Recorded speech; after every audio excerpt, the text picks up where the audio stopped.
Guys, the thumbnail and the title are no clickbait. This is for real, and I'll tell you, when I saw this product for the first time, a buddy shared a video with me of something he had seen, and I thought it was a joke. And it's not a joke. It's something that's really cool.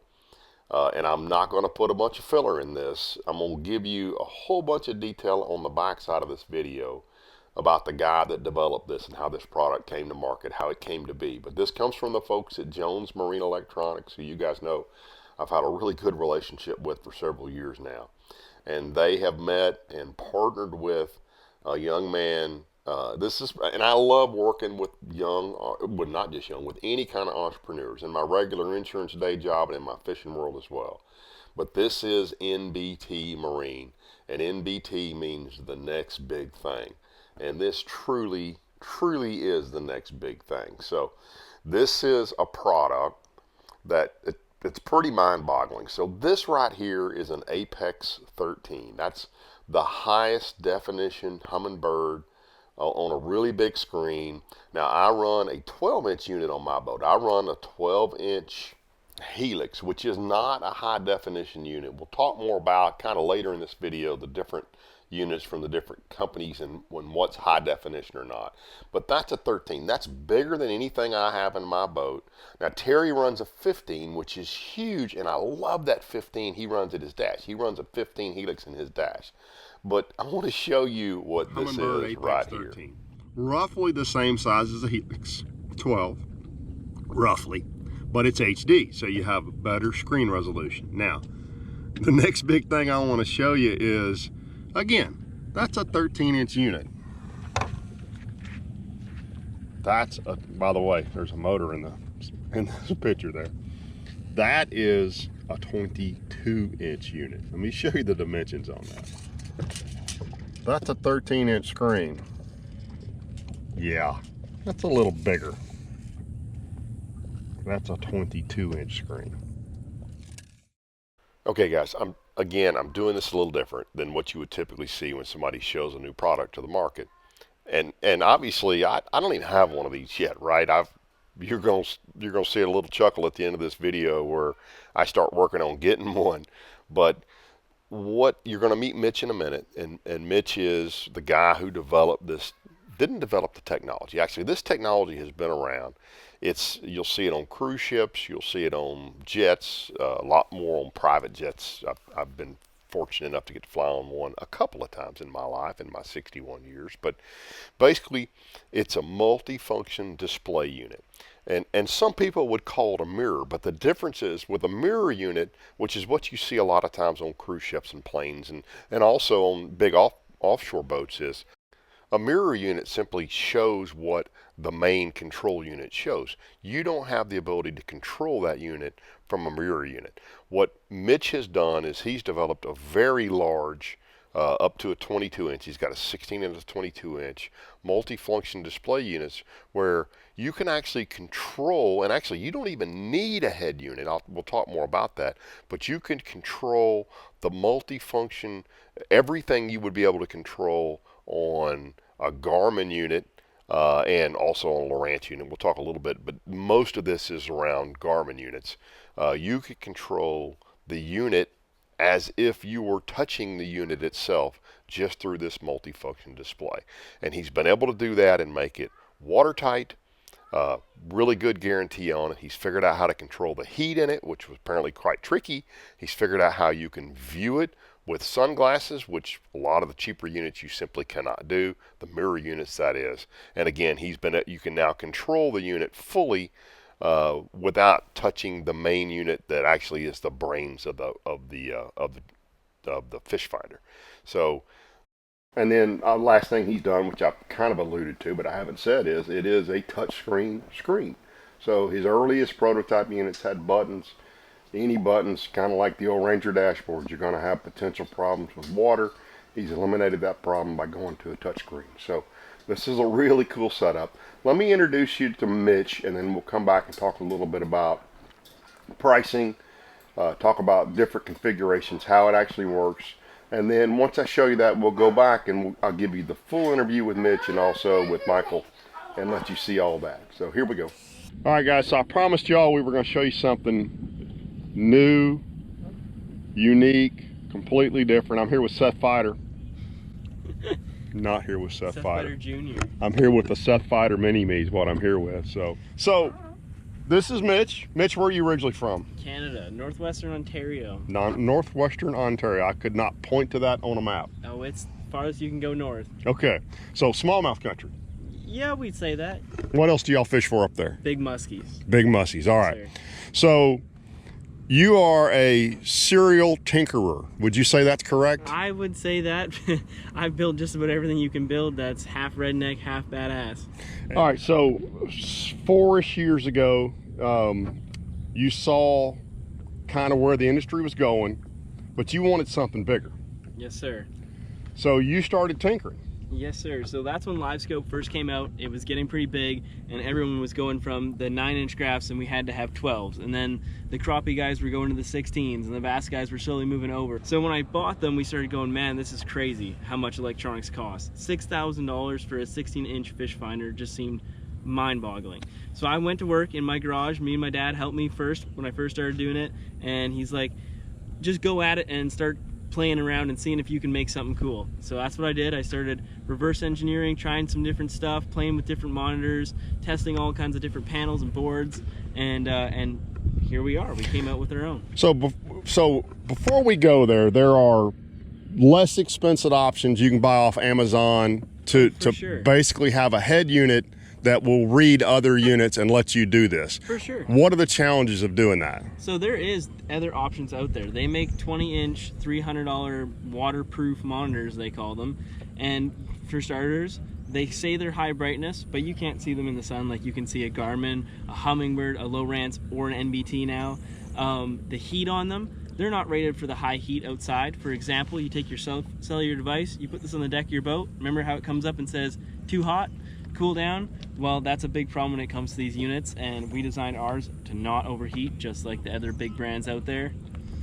I don't know, there's not too much else to it, except I went through a lot of time to make it the quality of a Garmin, because you're not compromising when you're going to one of our units. You're just adding to your setup. How many, if you were going to lay version 1, version 2, version 3, what version are you on right now? This would be the 8th version of these things I built. I've started from the very bottom, from one of those cheap ones on Amazon, and figured out what its flaws were. Then I moved up to the next one, figured out what its flaws were. We came out with our first kind of model that had NBT actually written on it. I gave that to a couple guys to try out. They found all those flaws, and we just kept compiling all the little issues and building something until we got this masterpiece here. So in Ken Smith terminology, y'all been tearing crap up for a while. A long time, yeah. All right, and you said, so off camera before, you said that really the 2 biggest challenges was being able to see them with these on, right? See it with sunglasses, last in these crazy southern heat, which I was not used to. Right, because you brought a unit down here you kind of thought was getting close, right? Yeah, that would have been generation 6. I thought we had it in the bag. It was perfect. I brought it down here and they started melting up because we don't have the 120 days that you guys get down Yeah, it's going to be 106 today. Yeah. Yeah. So at 106 degrees, what's the internal temperature on that unit? On any unit? Oh, they're getting up there near 140, 160 internal temps. But it's not the internal temps that matter so much. It's going to be the surface temp of the glass. And our panels are rated for exactly the same as the Garmin, the 75 plus degrees Celsius. So they're way more than they need to handle. All right, so you said Celsius. I know they told me something about Celsius in high school in Little Rock, Arkansas, but give that to me in Fahrenheit. What do other units say that you can run theirs, or what are their heat ratings, and what have you come up with? So all the other units on the market currently have a 55 degrees Celsius, which is 130 degrees Fahrenheit heat rating plus, so around that temp. We went with our unit and tried to go above and beyond, and we went to 170 degrees Fahrenheit, which is about 75 degrees Celsius. And we want to be above and beyond because we've all went through the testing just like them, and we know that temperature will last. You've ruined some units in the heat. Oh yes, we've melted quite a few panels up.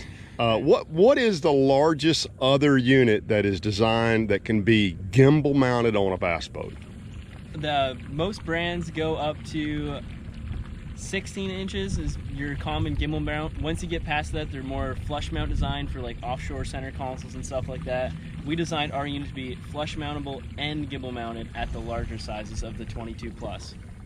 I'm going to overlay this as we go through the editing on this and talk a little bit about the pricing of some of these other units. I think I looked at a Garmin unit, and I think a 22-inch Garmin unit was $10,000, $11,000, $12,000. So we'll talk more about the pricing of that. I want to talk about how these things work, but first I want to talk to, you guys know Michael Yoder of Jones Marine Electronics here in Texarkana, because he's really helping bring this to the market, right? He is. He moved us from Canada to US. He got us set up in here. We have a shop now. We're partnered in the company, and he's helping us expand it past the reaches of a young man trying to build this product and get it out to the market. Okay, guys, I'm going to stop with the background on this. I've got so much footage that I didn't realize until I got pretty far into the editing. I'll put up part 2 Thursday of this week or Friday for those of you who are interested to know more about the development of the products and the guys behind it. But the product is so interesting, I kind of want to get to the meat. So as we mentioned early on, so in the bass boat world, it's dominated by Garmin, Lowrance, and Humminbird. So that's the 3 brands I'm going to address. And I'm going to say, you know, they have probably more than 98% of the market share. By a long ways, the biggest units made by any of those 3 are the Garmin 8624 and the 8622. So the 24 and the 22. This is the 8622. So a comparable screen size, same resolution. This unit sells for $10,300. But as we alluded to, that unit is not designed to be gimbal mounted. It can only be flush mounted. And look, you know, in a bass boat, there's really not space even to mount, in most boats, a 15 yet. Most are got space for a 12. A few you can get 15s in the dash. A few you can get 15s on the front deck, but not a whole bunch. So this unit really is not designed for the bass boat space. And this is what Mitch really wanted, was to design a unit that would fit and be able to be gimbal mounted in a bass boat and do all the things that this $10,000 plus unit's able to do. So then dropping down in size, and guys, by the way, I'm doing this for myself as much as I am for y'all, because I really had never looked at anything bigger than a 15. The 8617, which is 17-inch unit, is right at $8,000. And then Lowrance makes a couple of the HDS units in a 16-inch, which is is $5,000. And then swapping over and looking at the Johnson Marine products, you know, they make an Apex 19, which is a $5,300 unit, Solix 15, which is a $3,700, and then the biggest Helix, which is what Terry has on his dash, not in his dash. I don't think, it may be flush mounted, is a, what does that say, $3,400 unit, I believe. It's kind of hard to read on my screen for some reason. So that kind of gives you an idea of what's available in big screens in the other 3 major brands. And so I wanted to do some kind of straight up apples to apples, you know, maybe in this case, you know, smaller apples to bigger apples, but an apples to apples conversion of using a Garmin unit and an NBT unit, next big thing unit. So this next setup is sort of a dream setup. I've only personally seen it on 1 boat, and it was actually on a really, really nice crappie boat. Obviously somebody who would spend a lot of dollars on their boat and their motor and the whole deal. And what that person had, was a 16-inch, an 8216 SXSV on the bow, an 8616, not XSV, and I'm not going to go into that, but it's a little bit different unit in what it will display.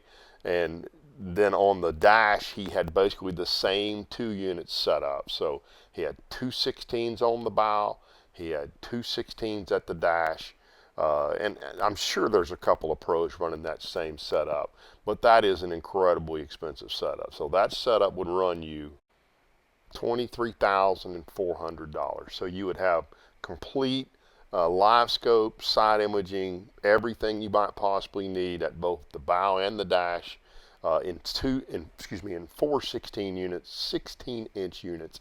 It'd be a little bit over $23,000. Now, so that $23,000 gets you 4 16-inch units, or you could buy an 8616 for the bow and an 8616 for the dash, and then NBT 16 inchers, and those are called the destroyer unit. So he makes the 16s to the destroyer, the 22s the battleship. And you can see there, those 16-inch units are $3,000 a piece, as opposed to, well, let's just do all the math right here together. That 4 16-inch head unit cost would be $18,200. That's over $5,000 savings to have 4 full function, everything you would possibly have in the other boat in the $23,000+ system for $5,000 less. That's pretty remarkable, the difference there. But again, that's really a dream setup. I think a setup that is a lot more common in bass boats is guys are putting 2 16s on the front deck. And again, the way they do that is they do an 86-16 XSV and then just a straight 86-16. And then they put 2 12-inchers, an 86-12 XSV and an 86-12 at the dash.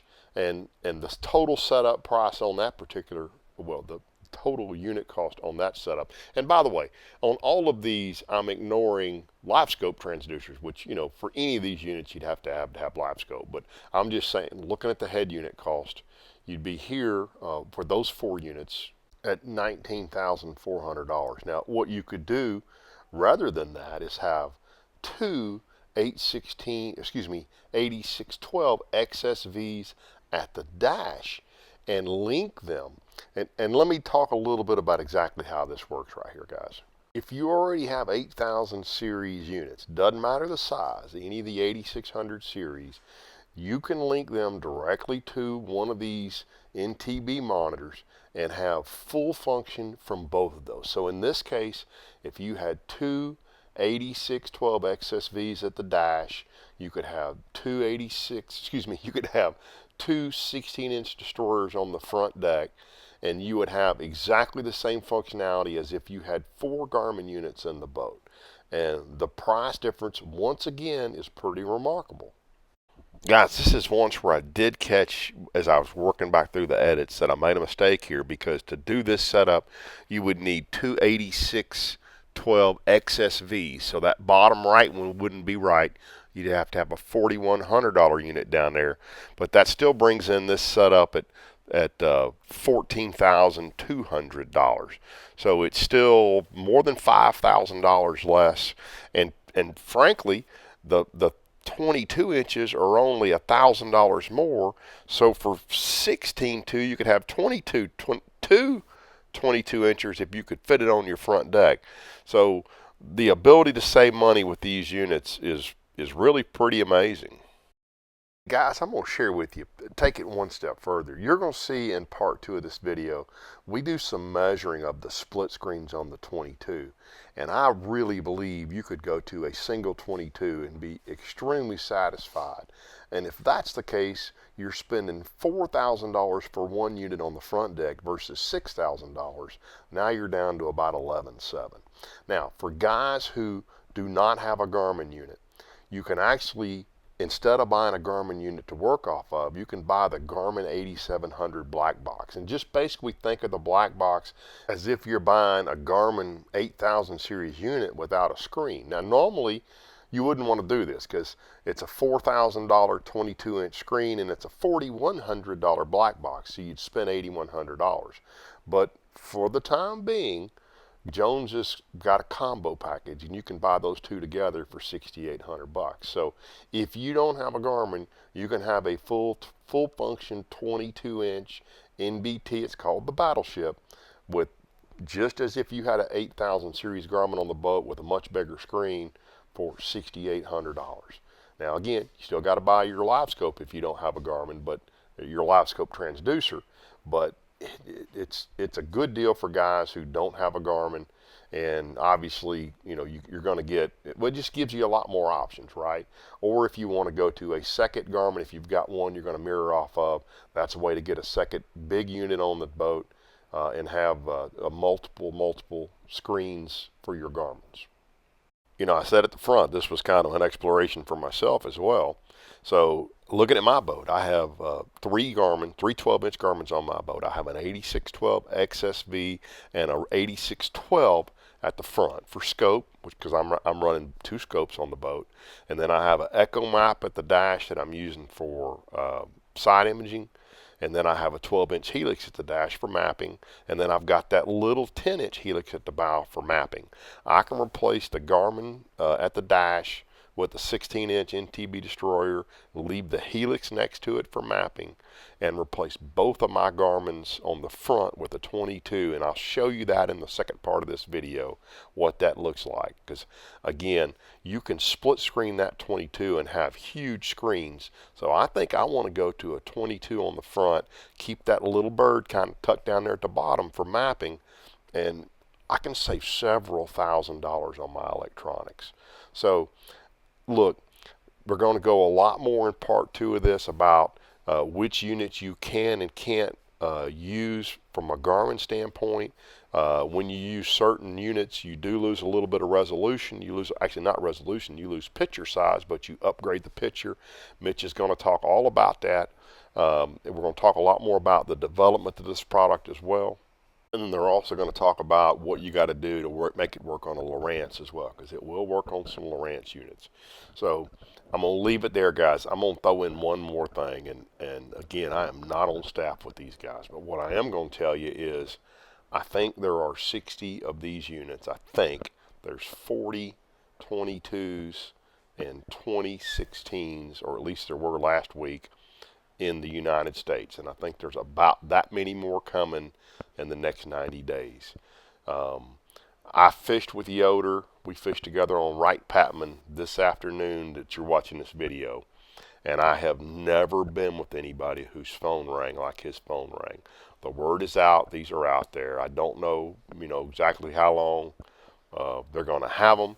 If you're interested in them, I would not dally. I'd make a phone call, or go see them, or do something. But there's not a lot of these, and there's not going to be a lot of these in the near future. So we're all familiar with scarcity of electronics, and I'm not trying to be a salesman on this deal. Again, I'm just telling you there are not a whole bunch of these, and I think these are going to be pretty damn popular.